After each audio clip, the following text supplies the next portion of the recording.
ఓం నమ శివాయ. Welcome to Palnadu మిర్చి ఛానల్. ఈరోజు మనం ఎంతో పురాతనమైన శివాలయంకు విజిట్ చేయడానికి వెళ్తున్నాము.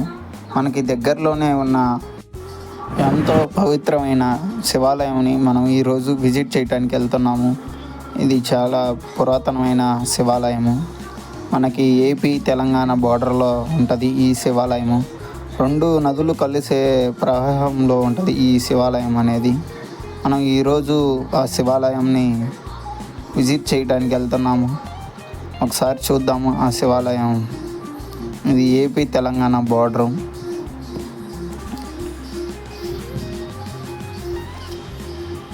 మనకి ఇదిగో చూడండి, కృష్ణా నది కూడా మనకి, ఇది ఏపీ తెలంగాణ బోర్డరు. కృష్ణా నది అది మనం వెళ్ళేది ఇప్పుడు తెలంగాణ వెళ్తున్నాము. తెలంగాణ నుంచి ఒక 1 కిలోమీటరు. మనకి చాలా దగ్గరలోనే చాలా మంచి వాతావరణం. చూడండి, ఈ గుడి చాలా పురాతనమైన గుడి. అది వెల్కమ్ టు తెలంగాణ బోర్డర్. ఇక్కడ 2 విశేషమైన గుళ్ళు ఉంటాయి. నరసింహస్వామి గుడి, అలాగే శివాలయము. చాలా విశేషమైన శివాలయం ఇది. ఇక్కడ మనకి శివాలయంలోంచి పైన గంగాజలం వస్తూ ఉంటుంది. చూసుకున్నట్లయితే మొత్తం ఇది రాతి కట్టడ. చాలా విశిష్టమైన ఉన్న ఈ టెంపుల్ని మనం ఒకసారి విజిట్ చేద్దామండి. చూడండి, ఇక్కడ మనం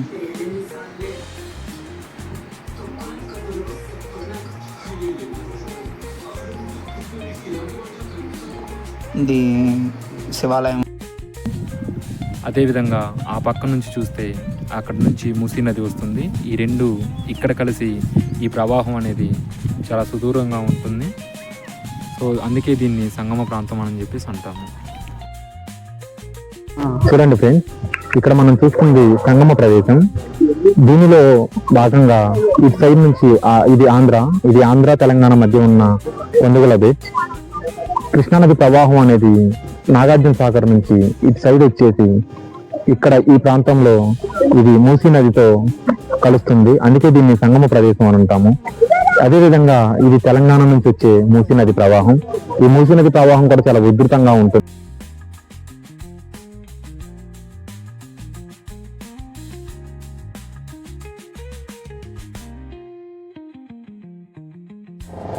ఈ మాతా గుడి మనకి ఘాట్ కి సమీపంలో ఉంటుంది.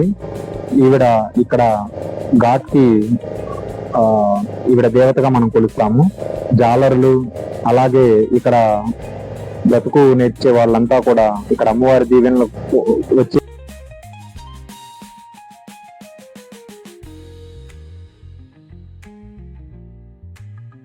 వైభవం. ఇక్కడ చూస్తే చాలా ఆహ్లాదకరంగా, చాలా ప్రశాంత వాతావరణంలో ఈ గుడి మనకు ఉంటుంది. ఇక్కడ చెట్లు, అలాగే ఇది చాలా పురాతనమైన చెట్లు. వీటికి దగ్గరగా ఒక 50-60 సంవత్సరాల పైన వయసు ఉంటుంది ఈ చెట్లకి. చూస్తే ఈ అగస్త్య మహాముని ఇక్కడ తపస్సు చేస్తూ ఇక్కడ స్వామివారికి అనుగ్రహం కోసం ఇక్కడ ఆయన తపస్సు చేస్తూ ఉండేవారు. సో అందువలన ఇక్కడ ఉన్న నవగ్రహాలకి చాలా ప్రతీతి, చాలా విశేషంగా పూజలు జరుగుతూ ఉన్న గ్రహాల యొక్క స్థితిగతులను బట్టి మనం దాని యొక్క విధి విధానాలను బట్టి మనం పూజలు జరుగుతూ ఉంటాయి. సో ఇక్కడ గ్రహ పూజలు చేయించుకున్న వారికి గ్రహ నివారణ కూడా, గ్రహ ప్రభావాలు తగ్గేసి వాళ్ళ యొక్క జీవితాలు చాలా ప్రభావవంతంగా ఉంటాయని చెప్పేసి ఇక్కడ భక్తుల విశ్వాసం. గర్భాలయం యొక్క ముందు ఇలా ఉంటుంది. మొదట భక్తులు ఇక్కడికి వచ్చేసి వాళ్ళ ప్రదక్షిణలు కావించేసి స్వామివారి దర్శనానికి వెళ్ళడం జరుగుతుంది. ఈ పక్కనే ఉన్న ఈ గది స్వామివారి సేవలు, ఆర్థిక సేవలు ఇలాంటివి మొత్తం ఇక్కడ జరుగుతూ ఉంటాయి. విధి రోజుల్లో ఇక్కడ ప్రత్యేక పూజలు ఇలాంటివన్నీ జరుగుతూ ఉంటాయి. ఇక్కడ మనం చూస్తే ఇక్కడ మనకు సుందరవనం లాగా దీన్ని తయారు చేయబోతున్నారు. ఎన్నో విశేషమైన చెట్లు ఇక్కడ మనం గుడి పరిసర ప్రాంతాల్లో మనం దీన్ని గమనించవచ్చు. అలానే ఇక్కడ చూస్తే గుడి ప్రాంగణం చుట్టూ ఎవరైతే ప్రదక్షిణలు గావిస్తారో వాళ్ళకి దర్శన భాగ్యం అనేది చాలా సులువుగా దొరుకుతుంది. శిలాశాసనం పూర్వం ఈ గుడికి సంబంధించిన అంశాలు మొత్తం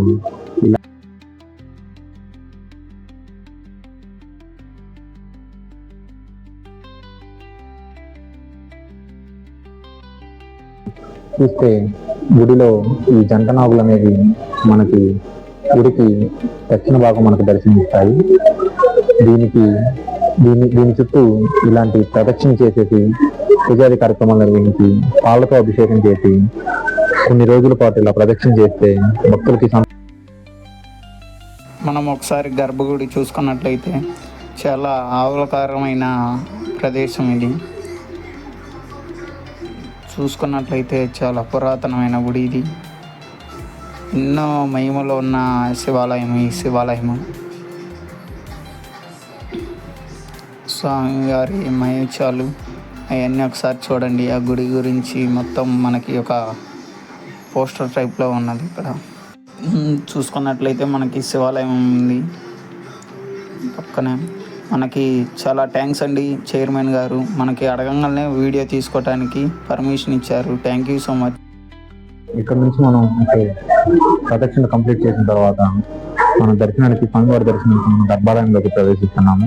ఇక్కడ గర్భాలయానికి ప్రవేశించగానే ఎడం వైపున ఫస్ట్ మనకి విఘ్నేశ్వరుడు కనిపిస్తాడు. విఘ్నేశ్వరుడు దగ్గర మనం ప్రదక్షిణ చేసేసి స్వామివారికి బలమైన కోరికలు మనం ఇక్కడ కోరుకోవచ్చు. వక్రతుండం మహాకాయం కోటి సూర్య సమప్రభం నిర్విఘ్నం కురుమే సర్వకార్యేషు సర్వదా మహాగణాధిపతయే నమః అనుకుంటూ స్వామివారి దగ్గర మనం విశేషంగా మన యొక్క కోరికలు కోరుకోవచ్చు. ఇక్కడ చూస్తే స్వామివారి ఉత్సవమూర్తులు ఉన్నాయి. ఇక్కడ కళ్యాణం సంబంధించిన కార్యక్రమాలన్నీ ప్రత్యేక రోజుల్లో విరిగా స్వామివారి కళ్యాణం జరుగుతుంది. దీనికోసం పేరు మీద కూర్చునే వాళ్ళు కూడా పులి ఆలయంలో ఉన్న ఆలయ కార్యదర్శిని సంప్రదించవచ్చు. అలానే మనకి అయిపోయిన తర్వాత ఇక్కడ చూస్తే మనకి సుబ్రహ్మణ్య స్వామి వారు ఉంటారు. ఇక్కడ కొత్త మోహకాలతో సుబ్రహ్మణ్య స్వామి దర్శనం మనకు జరుగుతుంది. మనం శివాలయం గురించి అయ్యగారిని ఒకసారి కనుక్కున్నాము. ఈ శివాలయం ఎప్పుడు కాలంది, ఏంది ఈ శివాలయంలో మహోత్సవం అని అయ్యగారిని ఒకసారి కనుక్కున్నాము. ఒకసారి చూద్దాము పదండి. అగస్త్యేశ్వర స్వామివారి దేవస్థానం వాడపల్లి పుణ్యక్షేత్రం. ఇక్కడ ఈ స్వామివారు అగస్త్య మహర్షి ప్రతిష్ఠ చేసినటువంటి లింగాకారం, ఇది మానవులు చేసింది కాదు, దేవతల ప్రతిష్ట. పూర్వం కృతాయుగంలో అగస్త్య మహాముని ఇక్కడ కృష్ణా మూసీ నదుల సంగమ పవిత్ర ప్రదేశం అని ఇక్కడ శివుని ప్రతిష్ఠ చేసి వెళ్ళారు అగస్త్య మహర్షి. పూర్వం కృతాయుగంలో అగస్త్య మహాముని ఒక కావడి బుట్టలో ఈశ్వరుని, ఒక కావడి బుట్టలో నరసింహస్వామిని పెట్టుకొని అన్నపూర్ణ కావడి తన భుజంపై పెట్టుకొని ఆయన పవిత్రమైన ప్రదేశం పెట్టుకుంటూ ముల్లోకాలన్నీ కూడా తిరుగుతూ వస్తుంటారు అగస్త్య మహాముని. ఆయన తిరుగుతూ ఇక్కడ ఈ ప్రాంతానికి వచ్చి ఇక్కడ ఆకాశవాణించి ఇది కృష్ణా మూసీ నదుల సంగమ పవిత్ర ప్రదేశం, మేము చిన్న ప్రతిష్టాన్ని కోరుతున్నామని ఆకాశవాణించి వాక్కు వస్తుంది. అప్పుడు అగస్త్య మహాముని ఇక్కడ ఈశ్వరుని, అక్కడ వెళ్ళేవారు నరసింహస్వామి, శివకేశ్వరుని ఇద్దరిని అగస్త్య మహాముని కృతాయుగంలో ప్రతిష్ఠ చేసి వెళ్ళారు. ఆయన ప్రతిష్ఠ చేసిన తర్వాత ఒకసారి ఒక బోయవాడు అంటే ఒక వేటగాడు ఒక పక్షిని వేటాడుకుంటా వస్తాడు. వేటగాడు ఒక పక్షిని వేటాడుకుంటా వస్తే ఆ పక్షి వాడి దాడికి తట్టుకోలేక ఆ పక్షి వచ్చి ఆ శివలింగం చాటున శివుని శరణవచ్చిన పక్షి వచ్చి అప్పుడు ఆ బోయవాడు వచ్చి ఆ పక్షిని చంపబోతాడు. అప్పుడు ఆ బోయవానికి శంకరుడు శివుడు ప్రత్యక్షమై నీకు ఏం కావాలన్నా కోరుకోమని అడుగుతాడు. అప్పుడు ఆ బోయవాడు స్వామి నాకు ఆహారం కావాలంటే అట్లయితే ఆ పక్షి నా శరణొచ్చిందని ఇవ్వను, ఆ పక్షి అయితే ఎంత ఎత్తుందో దాని ఎత్తు నా బలమాంసం ఇస్తాను తీసుకోమంటాడు ఈశ్వరుడు. అప్పుడు ఆ బోయవాడు కూడా పెద్ద తపస్సంపన్నుడు అనమాట ఆ యొక్క భక్తుడు. అట్లా 10 వేళ్లు పెట్టి ఈశ్వరుడు యొక్క మెదడు తీసుకుంటాడు బోయవాడు. ఎప్పుడైతే బోయవాడు మెదడు తీసుకుంటాడో 10 వేళ్లు పెట్టి ఈశ్వరుడి ఆ 10 వేలు అట్లా గుర్తులు పడిపోయాయి అన్నమాట. ఈ 10 వేళ్లు గుర్తులు మాంసం తీసుకుంటాడా బోయవాడు. ఎప్పుడైతే ఆ బోయవాడు ఆ మాంసం లాక్కుంటాడో 10 వేళ్లు పెట్టి ఈశ్వరుడి ఆ 10 వేలు అట్లా గుర్తులు పడిపోయి అప్పటి నుంచి తరువు వచ్చేసింది. అందులో నుంచి జల అట్లా గంగ నీరు అట్లా ఎప్పుడు కూడా స్వామివారి శిరస్సు వచ్చి నీరు తీస్తుంటే వస్తూ ఉంటాయి, తీయడం అంతవరకు వచ్చి ఆగిపోతాయి. పైకి మాత్రం పొంగదనమాట నీరు. అయితే గంగ ఎక్కడి నుంచి వస్తుంది, బెడగంతలు అవుతుందని ఆదిశంకరాచార్య వచ్చి పరీక్ష చేస్తారు. శంకరాచార్య వారు ఆ శిష్యబంధులు ఏం చేసి ఆయన ఒక బంగారు బొద్దుని బంగారు చెంచాకి దారం కట్టి ఆ బెడలో వదులుతారు. ఆ మొత్తం దారం పైకి అయిపోతుంది, వాళ్ళకి ఎక్కడికి అంత తెలియలే. మళ్ళీ ఆ దారం మొత్తం కూడా పైకి లాగేసరికి ఆ బంగారు బొద్దున మొత్తం దారపైకి మొత్తం రక్తం మరకలతో వచ్చేస్తుంది. చెంచా మొత్తం దారం మొత్తం రక్తం వచ్చేస్తుంది. అప్పుడు ఆయన దివ్యేష్ట చూసుకొని స్వామి భగవంతుని పరీక్ష చేయకూడదు, భగవంతుని పరీక్ష చేయడానికి నిజవాడిని ఆయన దాని దగ్గర శాంతిలో పూజ చేసి వెళ్ళిపోయారు. అదంతా కూడా స్వామివారి విశేషం అనమాట. అది 10 వేళ్లు గుర్తులు మాంసం తీసుకుంటగా బోయేవాడు. అప్పటి నుంచి తరుగు వచ్చేసి అందులోంచి నీరు ఎప్పుడు కూడా స్వామి శిరస్సు నుంచి నీరు తీస్తుంటే వస్తూ ఉంటే తీయడం అంతవరకు వచ్చి ఆగిపోతాయి. పైకి మాత్రం పొంగది నీరు. ఆ స్వామి శిరస్సులో నీళ్ళే అందరికీ తీర్థం పొడేసి తీర్థంగా ఇస్తారు. అదే ఇక్కడ స్వామివారి యొక్క మహిమ. దర్శనం చేసుకుంటాము. ఇక్కడ మీనాక్షి సమేత అగస్తేశ్వర స్వామి వారు కాబట్టి ఇక్కడ దుర్గమ్మ వారు మీనాక్షి అమ్మవారికి ఇక్కడ మనకు దర్శనం ఇస్తూ ఉంటారు. ఇక్కడ అమ్మవారికి శక్తిపీఠం కూడా ఉంటుందని అంటారు. సో ఈ శక్తిపీఠానికి మనకి విరివిగా ప్రముఖ రోజుల్లో విశేషమైన కుంకుమార్చన సేవలు లాంటివి కూడా ఇక్కడ మనకి జరుగుతూ ఉంటాయి. ఇక్కడ మనకి శ్రీచక్రం మీద కుంకుమార్చన లాంటివి కూడా జరుగుతూ ఉంటాయి. అమ్మవారు కోరిన కోరికలు తెచ్చే కొంగు బంగారమై భక్తుల పాలిట వరాలు ప్రసాదిస్తారని చెప్పేసి ఇక్కడ భక్తుల ప్రసిద్ధి.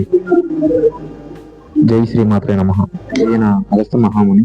ఈయన ఇక్కడ తపస్సు చేస్తూ స్వామివారి విగ్రహాన్ని ప్రతిష్ఠించిన వారు. ఆవిడ లోపముద్రాదేవి, స్వామివారి ధర్మపత్ని.